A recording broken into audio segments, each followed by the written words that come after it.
এই বাঁশ বাগান নিয়ে কত ভূতের গল্প শুনছে। বাঁশ ফেলে দেয়, এই করে ও করে।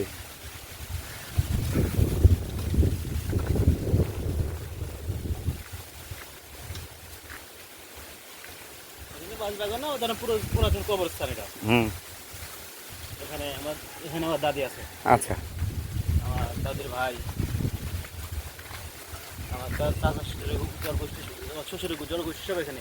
হুম, এই যে আম বাগান। এটা আম বাগান, ওপাশে আম বাগান, আর ওপাশে আরো বড় আম বাগান আছে।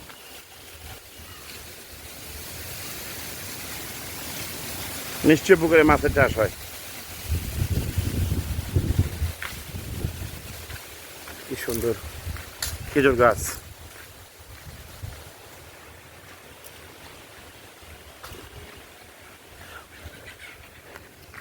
এটা হচ্ছে 3 মাথা।